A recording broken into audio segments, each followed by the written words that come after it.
Hi friends, டீனாவே சேட்டா கடை தான். அந்த சேட்டா கடை டீயை நம்ம வீட்டிலே எப்படி போடுறதுன்னா இன்றைக்கி நம்ம பார்க்க போகிறோம். ரொம்ப ஈஸி தாங்க அந்த டீ போடுறது.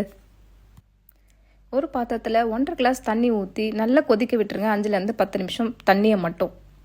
தண்ணியை நீங்கள் ஆஃப் பண்ணும்போது 2 ஸ்பூன் டீ தூள் போட்டு ஆஃப் பண்ணி க்ளோஸ் பண்ணி வச்சுருங்க.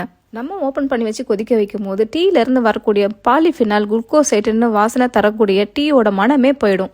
2 கிளாஸ் பாலை நான் தனியாக காய்ச்சிக்கிட்டேன். சுகரை நீங்கள் மில்க் கூடயே ஆட் பண்ண வேணாம், டிகாஷன் கூடயே ஆட் பண்ண வேணாம். தனியாக கிளாஸில் ஆட் பண்ணிக்கோங்க.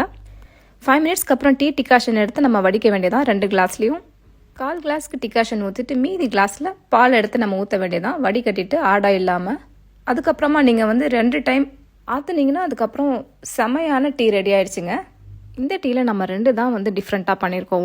ஒன்று சுகரை தனியாக நம்ம ஆட் பண்ணோம், பாலோடையும் இல்லை டிகாஷனோடையும் ஆட் பண்ணல. அது 2 கூடயுமே நம்ம ஆட் பண்ணும்போது கெமிக்கல் காம்போனன்ட் சுகரோட டேஸ்ட்டே அப்படியே சேஞ்ச் பண்ணிடும். ஸோ டீ அந்த அளவுக்கு நல்லாவே இருக்காது.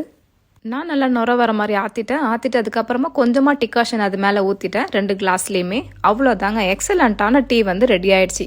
இந்த மாதிரி சேட்டா கடை டீயை நீங்களும் வீட்டிலே ட்ரை பண்ணி பாருங்கள். தேங்க்யூ ஃபார் வாட்சிங்.